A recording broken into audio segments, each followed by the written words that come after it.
So yan mga kagulay, pakita ko lang po sa inyo itong aking ginawa dito sa aming water pump. So medyo nagka-problema kasi dito sa may dinamo. So hindi na po siya gumana. Ayan. So ito po yung tubig na aming ginagamit sa araw-araw, dito namin kinukuha. So umorder na ako sa Shopee ng capacitor. So hindi na talaga siya umikot. Ayan. Tapos may naamoy nga ako dito sa kanyang mga rewind na medyo parang nasunog na din. So halos 3 years na po itong nakakabit dito sa aming gripo. So umorder naman na ako sa Shopee, pero ilang days pa bago dumating. Medyo mainit kasi ang panahon ngayon, hindi pwedeng walang tubig.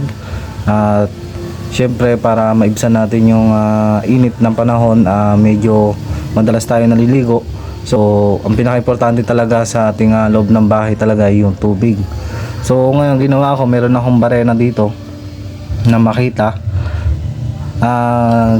Nilagay ko muna siya dito at tinanggal ko muna yung kanyang LC. Ayan. Tapos nilagay ko po siya dyan, kinonekta ko siya dito sa may pinagalingan ng LC, yung pinaka blower niya. At itong barena, ayan, binutas ko pa yung yero na dingding. So medyo tinalian ko siya para hindi siya pumalag. So para makapag-stock kami kahit paano ng tubig. Ayan. So hindi kami kasi nakalawasa, so may pump kami gamit. So ito po yung kanyang switch, dito ko muna siya nilagay. At ito po yung aming labas. So makikita, ayun siya. Tinalian ko rin siya ng goma para hindi po siya pumalag pagka umikot.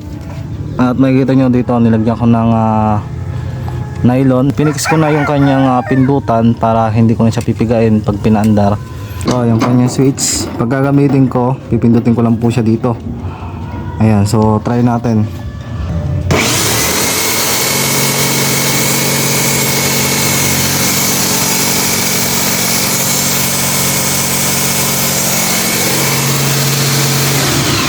Ayan, so ito pang emergency gamit lang. So medyo matatagalan kasi yung aking in-order sa Shopee. So kulang 1K kasi yung pump na ganito na 0.5. At ito nga ay nakakonekta dito sa aming dating poso. Ayan, so nakahulog at mayroong check valve tong nakalagay sa ilalim. So ito po, ginawa ko lang para pang lang, para hindi kami mawala ng tubig dito sa loob ng bahay. So kailangan talaga namin. Ayan, so kung sakaling man masira yung inyong pump, pero sa mga medyo kabisado yung mga ganto, doon nyo po ipagawa. Yung nagpapaikot na nga po dito sa kanyang dinamo sa mismong pump ay yung barena na.